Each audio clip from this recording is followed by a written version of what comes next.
Mhm. Beautiful. Hello, everyone. Welcome to the official meeting and orientation and celebration of the 2025 selected nominations for the Endangered Latinx Climax program.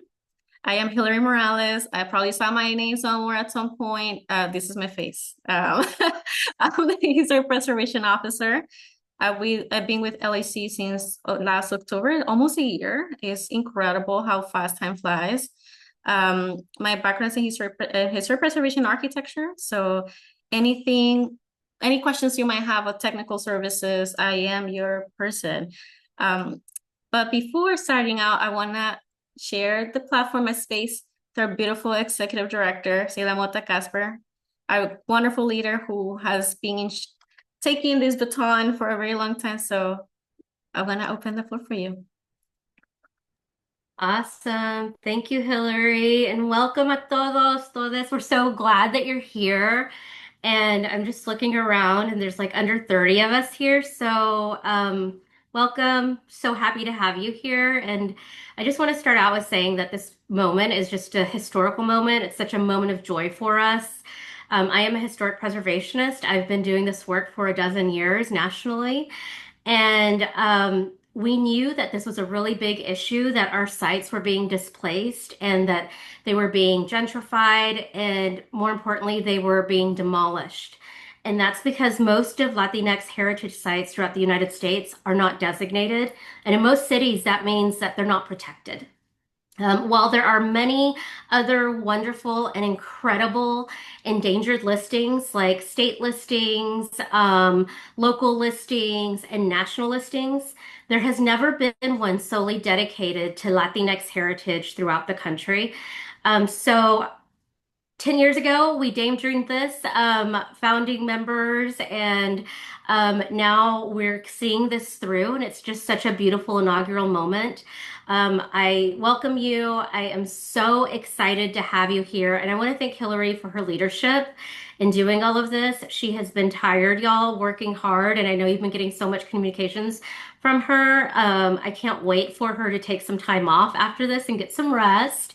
But if you need anything, we are here for you. We are here to support you. We're here to celebrate you. And we know that this is going to be such a moment of action and a moment that you can utilize this to benefit your sites through things like promotion, marketing, media, fundraising, and we'll be pushing it out as well on our end with our amazing and incredible communications team, Rafaela and Jennifer. So you'll see that as well. It'll be picked up through national channels. So we are very excited about this. And I just want to say felicidades and thank you so much for joining us through this first journey. It's so exciting. And if you need anything at all, we're just an email away. Thank you. Oh, thank you so much, Jefa, la jefa. We call it la jefa, kindly. Um, so I think one of the main goals that you know uh, talking further what Leila just mentioned is that we know that we there has been decades of efforts and advocacy that has been done. So for us, it's an honor for you all to trust us in sharing your story. We are one of our main goals is putting community at this forefront on this announcement. So that's why we invite you all today just so we are transparent on both sides, making sure that the stories that we're telling are accurate, but also elevating and the ways that you need the most support with. Um, we have one of the things that we talk about is that our periods of the buildings or sites that we covered. Our oldest is dating 1700s, and our youngest is 1995. Can you believe that? Centuries of history of Latino history in the United States. So we are extremely happy that we're going to be showcasing extremely diverse lists, both geographically, but also story-wide and also thematically. So this is going to be huge for all of us. So I hope you're ready to see the list. Of course, ready. I hope you are because we're going to celebrate. Yes, karaoke. Dale. Dale. So let's share. There you go. Welcome to the 2025 list.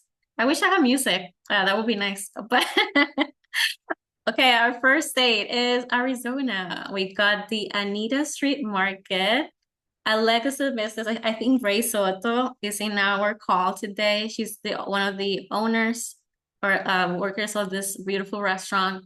We are extremely happy to that we received this nomination because it's extremely important to capture legacy businesses for us. Legacy businesses are the heart of our communities, and particularly comida. So it's very, very tied to Tucson's legacy as the city of gastronomy, but also generations of culinary heritage that we want to be able to preserve. So we had that. Congrats to Anita's to be with us. Yay. Th- Thank you. Oh, thank you for being here, Grace. I just got on. I'm so sorry. I'm a little late.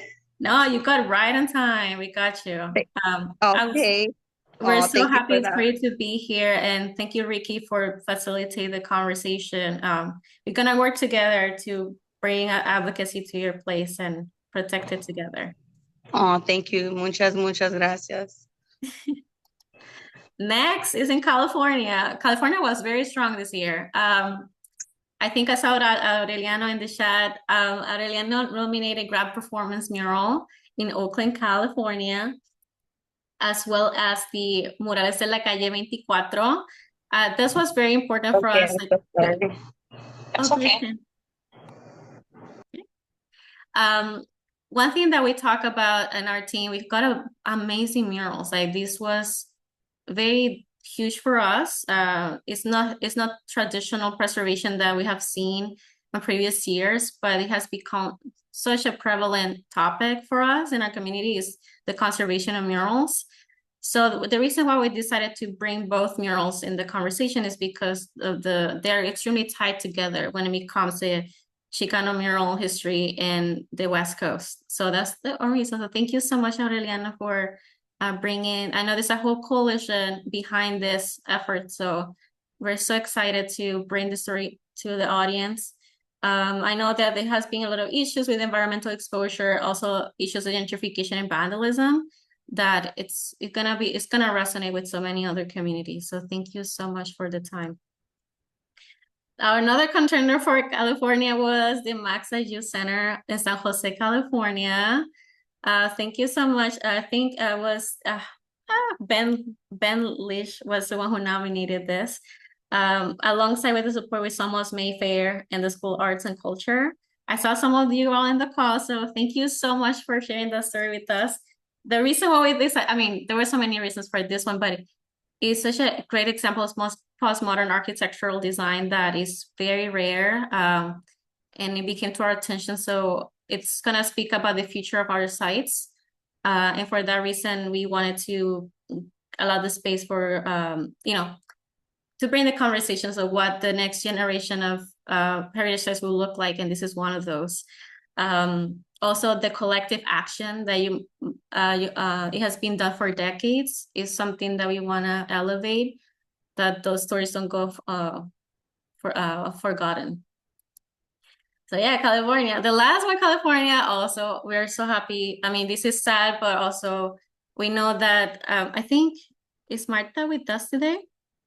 The Civil Platter Bar is a LGBTQ Latinx site that is extremely important in LA. It's one of the earliest 70s bars that we want to preserve. Unfortunately, it has a demolition threat, but we want to allow space for share this story, that how important it is to protect these social clubs and dining halls that have been crucial for our community, especially with this current administration. I know that has been they've been targeting community anchors to attack our community. So this is like extremely relevant story.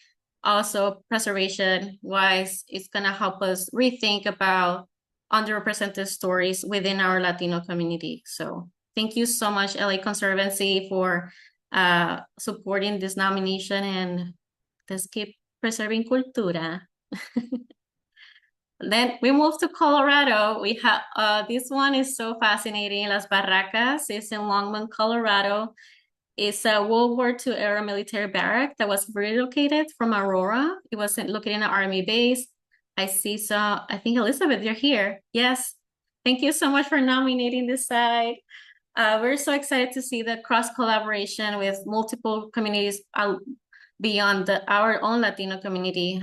We're thinking about how to bring also the story of the Japanese American history tied to the site. So this is so important, thinking about agricultural heritage in Colorado beyond one community. So it's going to create multi-layer attention to the site. So thank you so much. So now moving to the East Coast, we have Washington, D.C., another mural. And we were like, we're giving you a little bit, and we got many of them, which is great. But the Unity mural, particularly, it was nominated by multiple people. We got 2 nominations, one from Hola Cultura. And oh my God, if you're here, I am sorry I forgot your name, but I know you're a consultant and you're very talented. But both of you allow us to analyze the site in different points of view. Hola Cultura emphasize on the artists and involved in the painting process of the mural, but also we were brought into an awareness about the building itself that is in the National Register. It is in demolition threat as well as the mural. So there's a lot of advocacy behind to preserve this mural that talks about the unity between the Latino and African American community in Washington, D.C., which is, again, one of those under-recognized stories, particularly in the East Coast, because it's more newer generations. So thank you so much for that one. Moving to the Midwest, we got Chicago, Illinois. I got the Our Lady of Guadalupe Vietnam Veterans Memorial mural. This one is such a fascinating story. It's another mural, I know, but it's also memorial. So this adds another layer of significance that is just not public art, but also a place for remembrance of our fallen soldiers. Tells the story of 12 fallen soldiers that participated in the Vietnam War, and they were all residents of this community, and it has been a huge loss. And since then, the community has been remembering their names through the decades. Also, the mural is representative of also Chicano muralism movement dating back to 1970. So it has a lot of cross relationships with the murals both in the East Coast and West Coast. Moving to New Mexico. New Mexico have beautiful, beautiful places. I know Adobe, when we think Adobe, I think on New Mexico. We got one in Chimayo, New Mexico, the Plaza de Cerro. La Plaza de Cerro this is the oldest that we have in our list. It's a cultural landscape. It's one of the oldest examples of Spanish colonial plaza. And the Chimayo Cultural Preservation Association has been highly dedicated preserving this place that is also included in the National Register. So this is one of those difficult ones because we're talking about multiple ownership. We talk how we are able to preserve places that some of the buildings are abandoned versus those who are currently occupied. So it adds another multi-layer conversation around ownership that is critical for the preservation of these places that even if it's designated, it doesn't mean it's actually preserved. So we need to keep an eye on those. The next one is in Albuquerque, San Felipe de Neri Carriage House. My guy, Francisco, one of our wonderful partners who has helped preserve this place. The building is in serious physical deterioration. They have done incredible work in Adobe stabilization, but there's more to be done. So hopefully we were able to attract more attention. The story behind this place is it is part of a church campus. So the Carriage House is an utilitarian building property that they're trying to convert into a living museum dedicated to an important Latina woman, 19th century Latina advocate called Sister Blandina, who helped build a lot of schools, public spaces, and hospitals in this region. So this is not just about the building, but it's also the legacy of this important person in our community. Moving to Texas, another strong contender for us. We have Barrio Chihuahuita and Cristina is in the call today. But Barrio Chihuahuita is one of those, we call it, Hello, everyone. Hola, Cristina. For us, like, Barrio Chihuahuita has been in the heart of Latinos in heritage conservation for more than a decade. Seila's work has been highly, she knows a wealth of knowledge in this, so I'm not gonna try to attempt to know more than her. But like I think one of the things is a border city, sorry, border town, border neighborhood in a border city. So this is extremely critical in the way the border walls are affecting the development of these places, as well the impacts of gentrification and other major issues of border militarization, etc. Even though there has been a lot of advocacy done, it's never enough. Because it's just not just about Barrio Chihuahuita, but adjacent to them, we have Segundo Barrio, we have Duranguito, and they're all getting targeted by development pressures. So I'm so happy, Cristina, you brought this up for us so we can highlight the story of Barrio Chihuahuita to the forefront. Yes, thank you. Can I just give a plug in here, because I wrote a book on Barrio Chihuahuita because it was connected to my grandmother's writings. And my book on it just won the Willa Cather Literary Award. Uy, mírala. I know. So, that goes with Barrio Chihuahuita. So lots of my grandmother did preservation writing on that. So it's continuing. So thank you so much for this recognition. Yeah, thank you. No, it's also a good representation of looking at historic barrios in general, not beyond one building. It's like a huge neighborhood, so it's impacts multiple sites within a specific area. So thank you so much for that.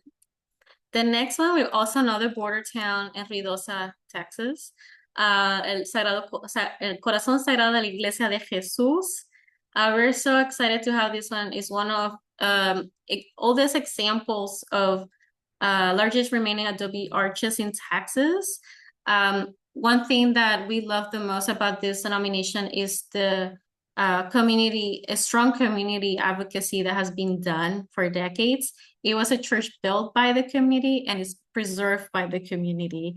They're also is owned currently by the Friends of the Ruidosa Church. It's a nonprofit owned that using as a site to train an adobe conservation across the state. So it's a vital resource. It's an incredible example of stewardship that we want to continue to elevate. But yeah, a lot of restoration needs to be done. So they need a lot of work and support from us. And lastly, Elgin, sorry, I did it wrong again. Elgin, Mexican. Got it. Thank you. I feel bad for my Texans. I'm from Puerto Rico, just saying. Elgin Mexican Cemetery. We are big fans of cemeteries at LAC, if you don't know that already from us. But this is extremely important for us because there's a lot of under-recognized and undocumented or poorly documented cemeteries across the US, but particularly in Texas is one of those, potentially you will find one in your backyard. So the Elgin Mexican Cemetery is one of those early 20th century Mexican American cemeteries that are extremely important, telling the stories of veterans of World War I and also Spanish American War period. This particular site is currently experiencing extremely issues of disaster, the climate-related disasters, like it's a flooding prone area. So all the graveyards and headstones are getting moved around. Also, because of its location and the issues, it's hard to attract support.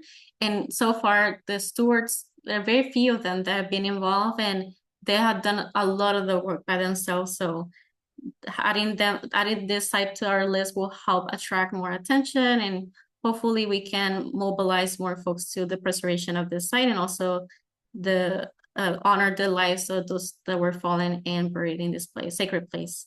So yeah, no, that's the end of the list. Can you believe that? 13 sites. I'm gonna stop there because I want to see your beautiful faces. Can we do that? Congratulations. I hope I did a good job fact checking you. I know it. Correct me in my email. Thank you. No, this is a great, I'm excited to see the diverse, as you can tell, it's a huge diverse representation of our culture, our Latinidad, both in sites, like buildings, themes. You asked for something and we got it for you. But at the end of the day, as you can tell, the stories are extremely important to tell for us. And so I think for now, I'm gonna move next to talk about the announcement, but I'm gonna pause right now. How you feel? Are we excited? Yes. Yeah. Awesome. Thank you. I'm excited for you all too. So next on our agenda, I want to share, talk a little bit more about the announcement. You're like wondering, yeah, we got this. What's happening next? So the announcement will go public in September 9th. It's a Tuesday. The reason why, because Latino Heritage Month we know is busy. We're busy. We're already busy. So giving you a little bit more time to think about how you're gonna be integrating this as part of your marketing campaign. That will allow you a little bit more time to incorporate and collaborate with us. You will be receiving other key support documents from us. That's why I brought my beautiful comms team to tell everything about that to you. So I think I'm gonna move next to Miss Jennifer. Hey everyone, and once again, congratulations on this nomination. This is huge for us, not just as a team, but also for our community. And I'm going to share with you some of the assets and documentation that will be handing you in regards to how to announce this with your contacts, your network, your socials. So I'm going to share my screen to show you where we're at. All right. So we share a media kit, which is going to be a PDF document. And in this document, we will detail our messaging. We will detail our handles of social. We will also include some post captions that like templates that will help you. And we are including not just Instagram type posts, the sizes, but also for Facebook and LinkedIn. And all of that detail of how to share it, when to share it, will be shared in the media kit. Okay. Like I said, our social handles, some templates for your captions where you can tag us, and also some primary hashtags so that it's easier for your networks and for us to find the posts, and so we can celebrate this on a larger scale. We will also share our badge for Roots en Alerta, which is part of the project, so that you can add this to your website if you want to. You can add this to your socials as well. You can even add this to your email signatures. So those, and also we will be sharing you the logo of our Endangered Latinx Landmarks project. Any questions? Any concerns? I know it was quite quick, but I'm usually like to the point kind of person. All right.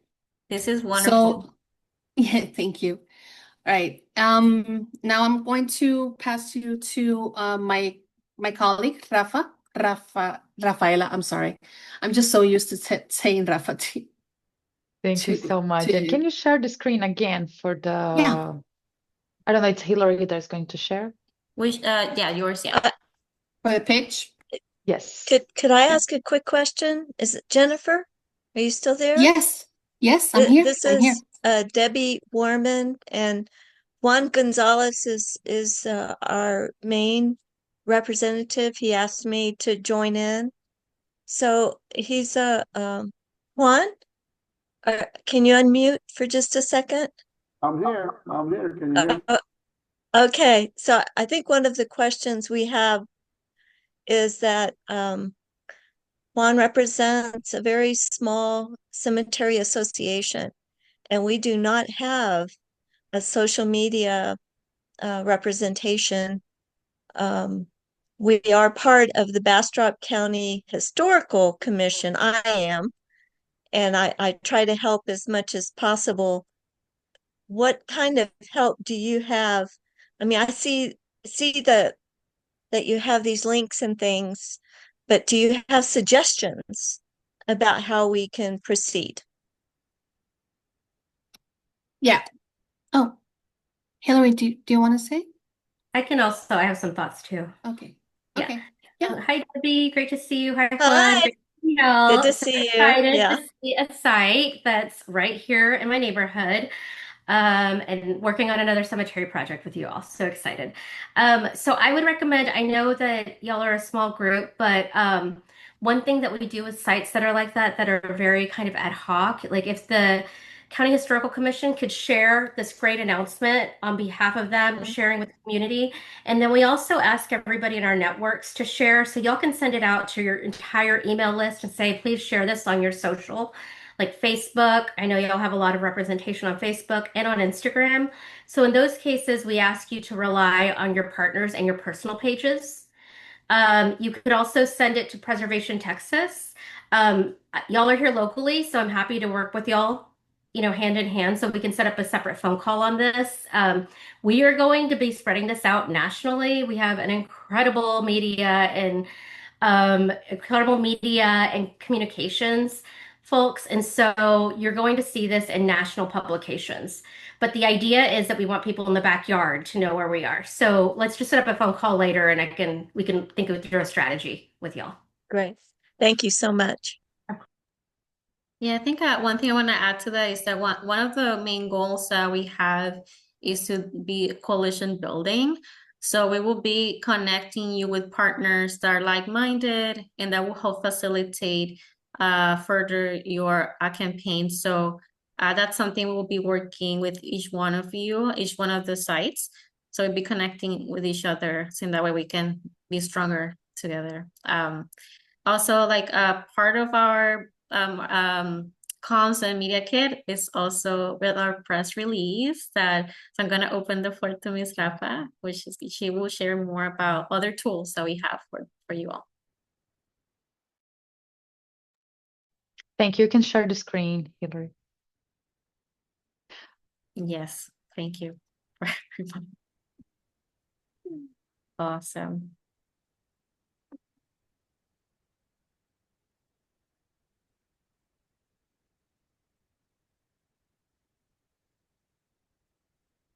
So as you can see here, team, we will send this media pitch to the press, and I will develop a press release and we're going to distribute. First, we will send on September 2nd without announcing the winners as a teaser. And on September 9, we will distribute the press release with the list.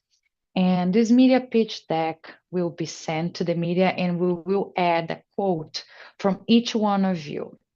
And this quote has to be authorized, and the spokesperson that is authorized to speak on behalf of the site. So if the media needs, they can immediately publish your quote. So it has to be approved internally. And then we're going to add to the media pitch deck and we will distribute. The idea is to have a national distribution but of course, locally as well.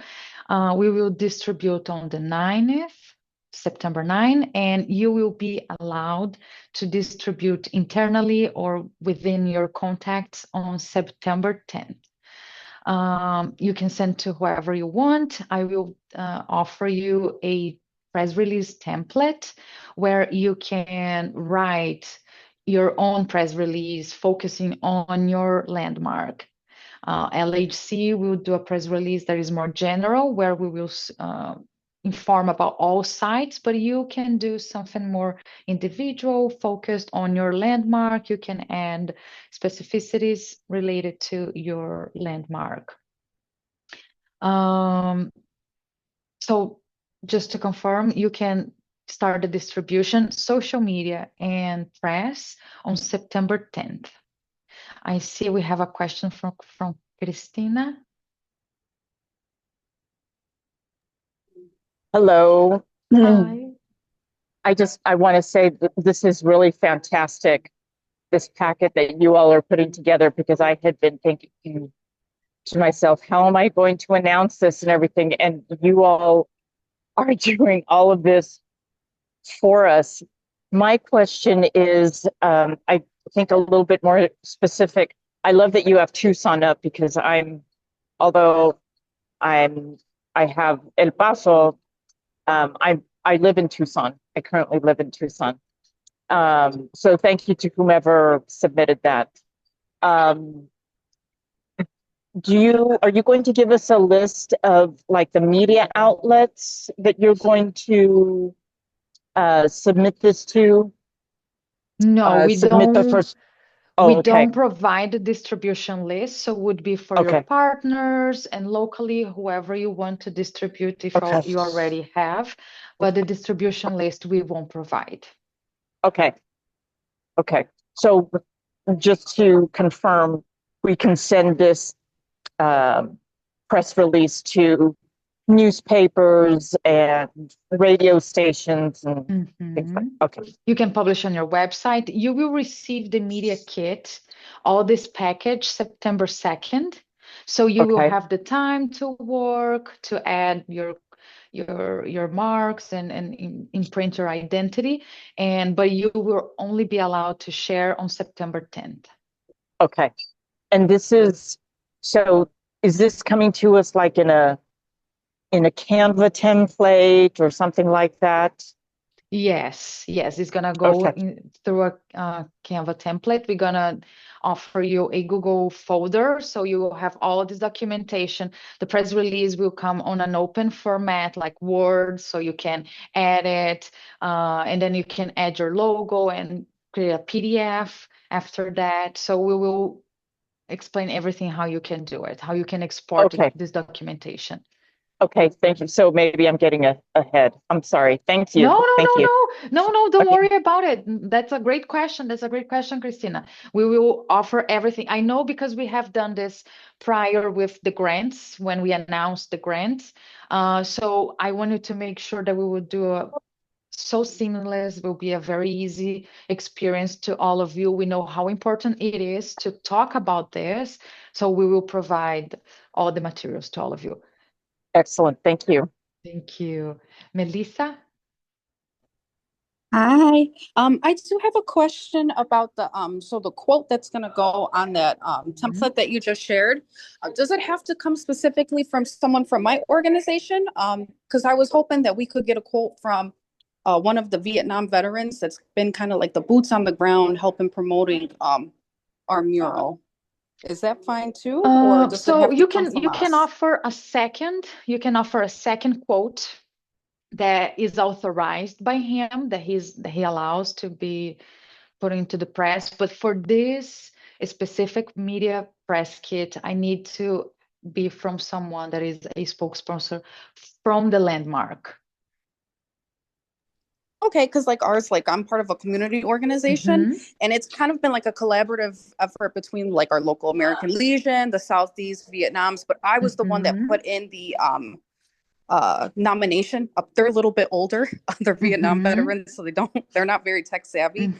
That's why I'm asking if it could come from one of them, because they're the ones that really represent the mural. I know, but let me explain to you. When we define a spokesperson, we need to be someone that if the press contacts, they need to immediately have a response from this landmark. You know what I mean? So let's say I put the veteran from Vietnam and how the press will contact him after.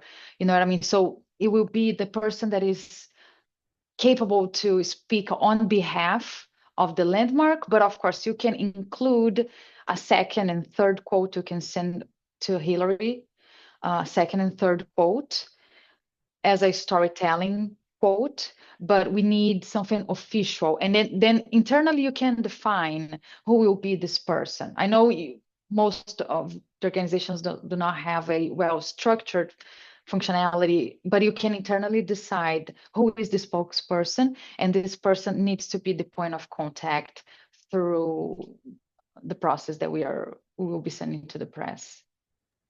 Awesome. Thank you so much for clarifying.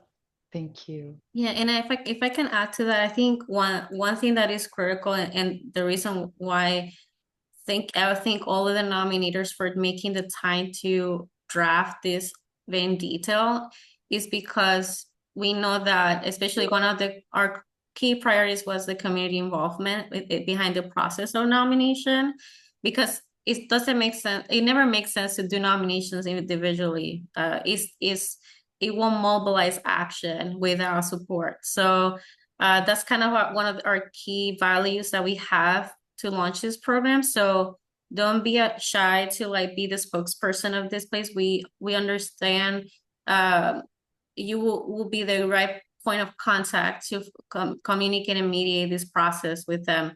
Also, I want to note that we will be something that we're thinking still. I'm going to give you a glimpse, but something we want to do is post engagement with you, each one of you. If there's anyone around the site that would love to share a story about the landmark, we have a memory fox so we can capture oral histories associated with the story. But that's something we can do post announcement. Right now, we want to make sure that we have specific contact people that will help spread the word out there. So without each one of you, we cannot do this, if that makes sense. Thank you, Hillary. Christina, you want to talk again? Yes. So thank you, Rafaela. My question is, I nominated this barrio as an author who was already working on preservation.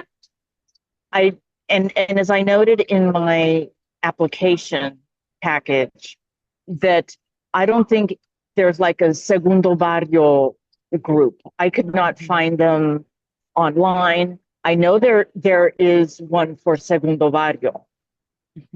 There's a very active one for segundo barrio. But I'm thinking I may have to like contact Yolanda Leyva there in El Paso to see, who would be like a contact. I know that you all know Yolanda Leyva. She works really closely with Duranguito. I'm actually surprised that she didn't submit for Duranguito, but Barrio Chihuahuita represents, everything. But that's my concern, is that I don't know if I feel like I can be a spokesperson for this place. I mean, I guess I could. I mean, I wrote about it. My grandmother wrote about it. I received grants already for preservation of documents about this place. So that's kind of a different take. My phone just told me I have 5% I, I will let you know charge. very, very fast. Don't Okay. feel afraid to own it, Christina. Don't feel afraid to Okay. own it. Honestly, it's so beautiful to have someone stepping in and speaking for the community. It does not mean that you're the only person. It means that you're the point of contact, the person that is gathering all the information. But you, of course, we all understand that you are speaking for the community, from the community, and about the community. Don't be afraid to own it. Okay. And, yeah, Okay. and super, Christina, I'll jump in also. Yes. I've worked with Chihuahuita for the last 10 years. So yeah, Yoli is a great person, but also we could set up a meeting because I understand what you're saying. I understand the politics very well there. I think just an FYI is a really nice idea to give out to the partners. Yeah. Okay. I would like that very much. Yeah. If my call drops off, I only have 5% and I'm here. No, we appreciate your sensitivity, Christina. But not as you all can tell, like historic districts, historic neighborhoods are a different problem. But there we have a lot of partners already in place, so we're happy to connect you, Christina, so you feel more comfortable sharing the news. Okay, great. I'll stay on as long as my phone has. I have 5%. It just notified me, but I've gotten, I think, most of the important information. Thank you. Thank you so much. Any other questions? Okay, so thank you so much. I'm gonna pass back to Hillary. Oh no, you want to talk about the quotes that we are requesting, like how the process? Yes, okay. So each one of you is being requested to send us a quote. And you can see here that it cannot be too long, but it would be important to answer a few questions like, what makes this landmark meaningful to you? Share a short story, a special moment, and why this place deserves recognition. Your reflection will help others see its importance through your eyes. We would love to have your name, your role, and your organization. And we understand that your role may not be as structured as in a formal organization, but if you were the author of the submission, you can add that, or your role within the community, and even your professional role in your career, but just making sure that you address why are you connected to this landmark. And you can send it through Submittable. I think all of you have had access to your to submittable when you send the nomination. You can add photos, you can add videos, you can add second quotes, as Christina was asking, things that you think is important around this site that it can add the storytelling to us. But the most important is an official quote from a spokesperson that, if contacted by the press, can represent this landmark. It's important that internally you define who will be this person, or multiple people. It's okay, but we need to have like a committee internally that is allowed to speak on behalf of this landmark. Yes, and I will be after this meeting, I will be requesting the code via your portal and submittable. So stay tuned to your emails. Yes. Oh, that's very important. So ideally it will be for next Friday. I know it's a big, big ask, but that will help us to start mobilizing, preparing the media kit for you. So if we can today, I will be sending this information today after this meeting. So in that way you have some time to think about the wording and everything. But don't worry, like I want you all to not be afraid. You already did the hard part, which is actually sending this over. Now it's the moment, to let these places speak, and the more voices that we have, the more presence we can make, particularly in these times that we're currently living in, that we are here, that we belong here. So I hope you feel encouraged to not be afraid to speak up. Jennifer, you want to say something? Yes, I wanted to clarify some of the questions that were asked on the chat. So the assets, meaning the social media assets, those will be shared as images, as JPEG, PNG, and they will be shared through a Google Drive folder. So it is easier for you to download them. And if you don't have a strong social media presence, or you prefer to send this via email, you can do so as well, because they will be shared as an image. Okay. Also, like my team said, we will announce this on September 9th. So you can start sharing this on September 10th. That way, all of the communications are as it should. And just wanted to clarify that the type of posts and the assets, as well as the badge, they will all be shared as images, so it's easier to download, and the media kit will be shared via PDF. Okay, hope that clear things up. Yano? Yeah, I had a question. Trying to articulate it. One of the things that I pride myself on somewhat within historic preservation and conservation as a thing is sort of being an outsider, being scrappy, being kind of like you can do it kind of spirit, very much being community based. A little bit of I hear like Dunning-Kruger effect, feeling like nah, like I can't. I'm not a spokesperson. I'm nobody. I don't know anything. I'm an ignorant person. Some other things. My question is within the entirety of this group, is that sentiment a common thread? I heard you say that community is a common thread, and I was just curious to know if what the group sentiment as a whole. Thank you. No, that's a wonderful question. I think actually Celia can speak about this because basically Latinos in Heritage Conservation, it started as a grassroots, and we pride ourselves to continue to be grassroots. So you would like to expand on that, Celia? Absolutely. Hi, Yano.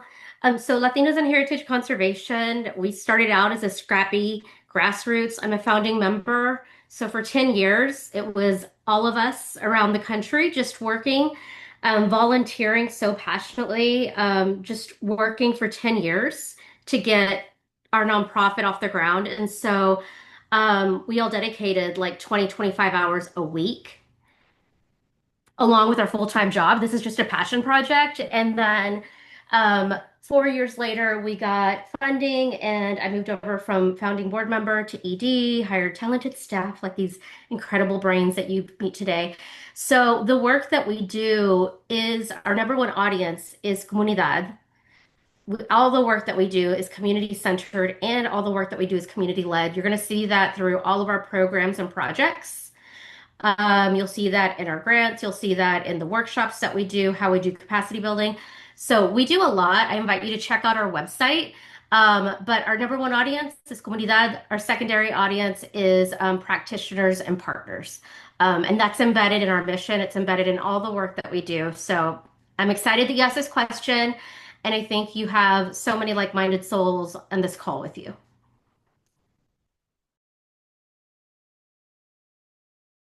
Victor, you want to ask your question? More to what was just spoken a little bit. First, thank everybody for preserving our community, because it's not just historical, it's for the moment and for the future. And the way that I'm hearing, I love to hear us thinking really deep about centering everybody's, community's voice in the process. And to the question, I did start thinking about how we would, ensure that for ourselves and our collective effort in San Jose.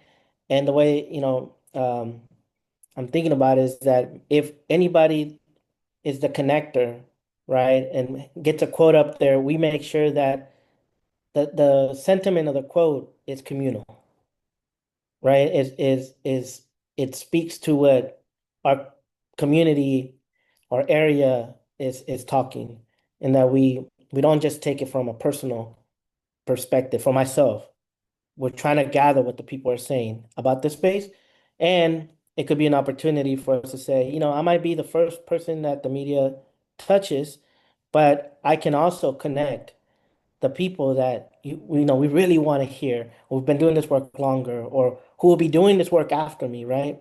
And so I think I see it from that perspective, and I appreciate the question, and I just appreciate the space overall that we're all doing this work. So that's the way I'm taking it, to the question that was asked earlier, and hopefully that's helpful.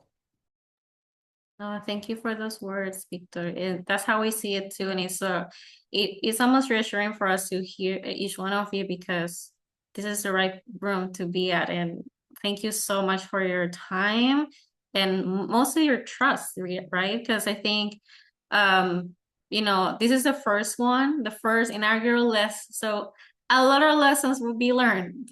We know. So honestly, like don't feel. I hope you feel encouraged to also keeping us accountable. Like, be like, hey, that was wrong. Like, okay, that's okay. We need to have a meeting about this. Let's do it. No, because we want to make sure, again, we're not speaking on behalf of you. We want to make sure to be able to capture and share the right story. So we're gonna do this in collaboration. Not we won't make any decisions without your approval on this. Rafa. Yes, that's so important, Hillary. We have a guiding sentiment within LHC that we do not promote its extractive narratives. We will not steal anything from any of you. We are a partnership. We are all into this together. And defining a spokesperson, I know it may be a little bit nerve-wracking, but don't see this as a personal, the individual is getting the spotlight. This is all because of this landmark. If we don't have a person to speak for this landmark, we will not get representation. And the work that we are starting now, I think I always try to tell this to the team, that this first list will resonate through history. What you're doing here in 50, 70, 100 years, people will look into the news that will come out about these landmarks. And when they start studying these places, they will find these quotes to localize themselves in history. So what we are doing is way beyond a name that will represent, is the landmark, is our history, is our community, and is the mark that we are here, that our people have been here, and we are fighting to not have them erased. So it is a collective effort. We are not going to extract or abuse anyone's quote, just to make sure you all understand that we are truly doing this because we believe that we are the only ones doing this. It's the first list, and it's 2025. So shout out to all of you to have the courage to put your names there, to represent these landmarks. Give yourself grace, your community grace, because it's not easy. We are living very difficult times, and it's nerve-wracking to put your name there. We are on the spot, but please don't feel afraid. I hope you understand that this will resonate through history. No, thank you so much, Rafa. This is wonderful. So now I'm gonna share one last resource that is important to share. I'm gonna be transparent with that too. One thing that we are doing also, thinking about the legacy in the future, we have a wonderful geospatial project manager that is helping us create this beautiful dashboard that will also become a resource for you to advocate for your place. It is a dynamic tracker that is gonna be capturing the stories live. It's gonna be interactive. It's gonna be public map that will monitor the site status nationwide. So all these dots that you see here is all the sites that are gonna be on the list. And each one of them will be showcasing all the information that you all submitted, but also all the historical significance, the urgents and threats. Also, we're gonna keep track of all the advocacy has been done already and also the future. in terms of like how it's being talked about the news, so people can keep track of the status of the site. So that's going to be an available resource for you. It's going to be on our website. It's open source. And also you will see other stories in line. Like, for example, we have a lot of law sites already. It's been the hard. Honestly, this is was my hardest part of my research, was to learn about places that I thought existed. They're no longer with us. So I cried a lot. A lot of these places are gone. So we're also recognizing that those stories are places are no longer existing with us, but the stories are still alive. So we're capturing those stories too. And also our goal is to have more safe sites. We're gonna keep, again, this is not just a list, this is going beyond the list. And as we continue learning, as this identification, and also if you know a place, let me know. We're gonna keep adding this information so we have a huge presence and capture all the stories as possible that represents our communities, different communities. So, Martha. Thank you. I had a quick question on like the actual help, and thank you to the LA Conservatory for nominating us and for helping us get put on this list. But um, like right now, for example, we're set to close on November 30th. And so what we're trying to do is that we're trying to get a conditional use permit, and I'm connecting with my partner at the LA Conservatory to do that. But like there's so much more other work that needs to be done. And so like when we're doing these campaigns about bringing awareness of these endangered sites and how we're being displaced, could we in turn ask specifically what type of help would we need instead of empathy, right? Like, yes, people empathize, but like there's a real need. Like, so for example, if someone else had to do, and I just said it, right? Like a conditional use permit, or like, an architecture that does that, or for example, like someone that can help us. The LA Conservatory has been amazing in helping us connect with our local council member, and like helping us like say, hey, could you waive the hearing so we can get in a temporary place in the next 4 months and have that Christmas dinner on, if you're Latino, you know that on December 24th, that's usually when we celebrate Christmas. And so if we're being displaced, and my mom's thing for her bar was always providing a free dinner, right? If you're LGBTQ plus Latino, that's two layers of, one, not having your family here, and then two, maybe a sense of rejection or strained, or, there's so many stories that we've heard. And, I'll tell you that my mom works on Christmas Day, and she keeps it for her clients and to serve those clients. So, our intent is really to continue that tradition that we've had to serve that free Christmas meal, and not just a meal, but like, a place of belonging on a special day, especially for us Latinos. Christmas is a big holiday for us, one of the biggest ones. And so there's aside from that, there's very specific things at the permanent location. There's a significant amount of tenant improvements that we would need to do to convert it into a bar. But I don't want to get into the weeds of that. But what I'm trying to say is, how do we communicate of like, hey, we're not just asking for sympathy or empathy, but we're asking for like real help from our community. Thank you. 100%. No, yeah, that's something that's the goal for us too. I think that's part of the reasons I was assigned to lead this project, because I'm an architect myself. So it's one of the things I'll be working with you. Like I said, like our goal is to provide tailored support for each one of you. That was one of like my dream. I was telling Sayla, like my dream was to nominate all of the nominations we receive, but then I realized how I'm gonna allocate my time to help each one of these sites. So that's why we got a 13. But part of the reasons that we want to do this is to be very intentional and tailor time to talk about these issues. And so in that way, we can walk you through some recommendations.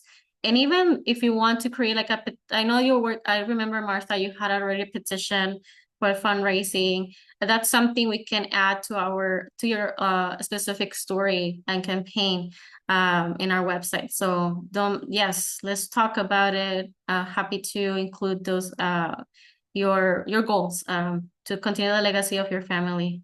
As I don't know if you all know, but Martha is the owner of one of the sites. My mom is. I Oh, your just help her. mom? Yeah, Well, yeah, yeah. you might be taking over soon. Well, thank you so much, Martha. And any other questions? I know we are by the hour, but I want to make sure that all of you feel supported. Ben. Thank you. Yeah, just between now and September 9th or 10th, for our site, Moxa in San Jose, a lot could happen that would change how we would describe the risk. How nimble, like just pragmatically, how soon can we start sort of changing how we might want to describe the immediate threat? What are the opportunities for updating this website after the For announcement? sure. Yeah, no, I think, and I'm gonna ask also Rafa and Jennifer what you think on this. But our goal is to, once we get your quotes by next Friday, we're gonna prepare the media kit for each one of you, and you will be approving the messaging for each one of them. So in that way, you can say like you will be able to edit anything that you feel that needs change or the status change. So that will be the timing. So it will be September 2nd that you will receive that. And if anything, if I know the announcement will go live on the 9th, so it will be only a week for review, which is, I know it's a lot, but it's iterative. It's not like it's not gonna set in stone on the 9th. It's like if even after it goes live, you feel like, oh, it's changed again. It's okay. It's part of my goal is to keep track of every change by date and everything. So it's a dynamic list. It's not set in stone. Just feel free to send me anything that you need to be changed. Hello. I wonder Hello. if I could ask one more question about the Yeah, map.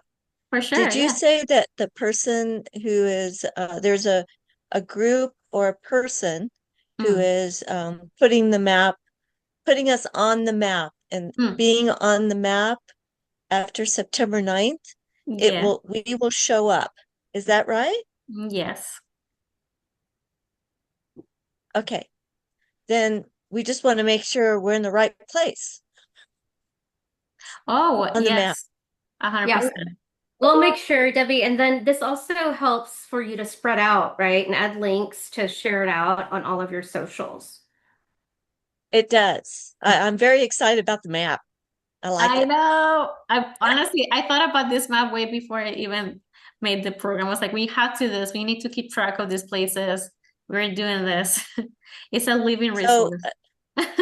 so this is a Texas question because we have a Texas Historical Commission who's been working with us very hard, as you well know, to get the Atlas map correct. And that's been one of my goals before I move on to whatever I move on to next, is to make sure that map is right. But it will help us if you keep in mind whoever your techies are on the map side. That's a very important map for us to connect to because Texas depends on that map to determine what development gets done or highway gets built. I mean, I don't know what it's like in the rest of the states, but I'm telling you, it's an important map. Oh, thank you so much, Debbie. Yes, it's very important to understand place. Yeah, this is like one of many things, coming also from academia. Without these maps, you cannot do research and learn about these places and stories. So that has been a lot of conversations for us in our team and even how to capture those points, right? Some sites are more private owned, so they don't want to disclose the address. So how we gonna? So there has been a lot of logistics that we are really critically thinking about and how to make this public. So yes, I would love for, I think I would love for you to, if you think that, I mean, it will go live on the 9th, but once, I don't, let me talk with my project manager for the map itself, because we're using coordinates to add precise locations on this. Okay, thank you. Oh, thank you, David. It's a great question. I know it's been a lot. I appreciate you all for each one question. I think before we close up, just quick reminders on timeline. So we said like today we did the orientation. Next Friday will be the quotes request. I'll be sending that email this afternoon. I cannot sleep if I don't send this, so I will do it. I will I include all the logistics that we just discussed today. Even if you need this recording, let me know to share, to have it more info, to capture the information. Happy to do that as well. Then on September 2nd, you will receive in our media kit. You're gonna prove it. If you need changes, let us know. And the announcement and the live will be September 9th. And I'll be also sharing you the link to the webinar so you can be able to be there with us. It's gonna be huge, y'all. We have already, or I think 30 something people. We only have advertised it once, and is people are so curious about learning about this places. So it's huge. It's a huge moment for all of us. So, but yeah, that will be the end for this. Any other last questions or comments? Are you excited? I hope you're excited. I'm excited. And if you're not excited, I'm excited for you. So I think one last thing I want to request, just for the sake of history, I'm gonna do a screenshot. What you all think? Is that okay?